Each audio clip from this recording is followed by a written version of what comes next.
Hello, welcome to our Closing the Gap team at Columbian High School. We have been participating in Closing the Gap for the last 2 years. Uh, in year one, we did all of our training in Mansfield, and since then, we have been doing all of our training through Zoom, but we've been attending this for the last 2 years now. Our team here at the high school is Allison Dougherty and Emily Tobel. They work together with our English 10 students. In our math department, Doug Hartenstein and Lisa Wilson work together. They've been working together for 3 years and then 2 years with us on Closing the Gap.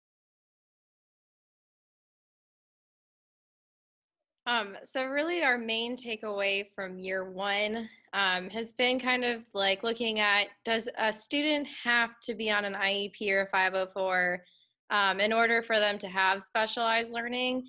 And I mean, the answer is no, because everyone should have some kind of like universal design learning. All right. A way to co-teach is to co-plan. I'm happy with this closing the gap training because before, in my mind, a good co-teacher, looked like an intervention specialist and a regular education teacher. And then when an administrator walks in, you're not supposed to know who is who. And so that's pretty complicated here at the high school with scheduling and moving around all the time. So I was really happy to learn that co-planning has a really high outcome for students as well, and it's not all that hard. So obviously, when two teachers get together, two minds are better than one. And then you don't. We hear this a lot at the high school. We don't have common planning periods. Well, we can make this work. And I have this scenario here, but the example. So let's say that Mrs. Tobel, I work with Mr. Vasco third period, but Mrs. Lewis, who I also co-teach with, has planning third period. All right. So at some point during the week, Mr. Vasco's class is probably going to do some independent activity where I don't really need to be in the room, for students. Well, they'll either be doing MemBeam, which is all online, or no red ink or independent reading. All right, so during that time, just once a week, I'll just pop over with Mrs. Lewis, and so then she and I can plan together. Trying some station work, and we're planning on doing that actually this week.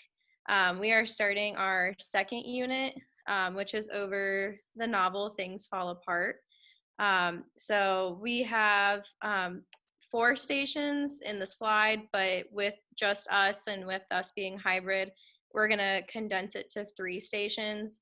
So our first station will be with me, and we're going to do a bookmark vocab station.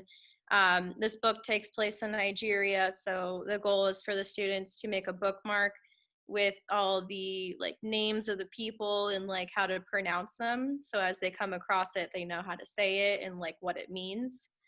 We have a station 2, which you should have an independent station, which they're going to watch the video, which is like a 5-minute video explaining what culture is. And then from there, they'll go and kind of play around with Google Earth and just kind of explore Nigeria, what it looks like, where it's at on the map, and like writing down maybe 3 interesting things that they found from Google Earth. And then finally, our last station would be with Emily, my co-teacher. And there are some folk tales and proverbs like from Africa that she'll go over with them. And, folk tales and proverbs are kind of a big topic in Things Fall Apart. So it's a good thing for her to go over with them and also kind of hit some of those standards. And This is just something that has stuck with us because we can relate, and it was funny.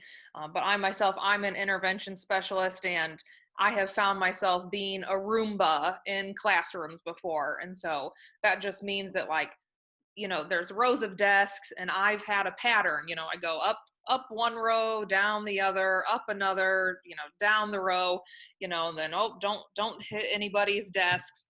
So in one of the presentations for Closing the Gap, they had said, intervention specialists shouldn't be a Roomba in the classroom. And so, yeah, that makes sense. And I guess my takeaway from that is, if I find myself being a Roomba, that's probably a time where I could leave the classroom and go plan, or, do an intervention with, somebody else with a planning period then.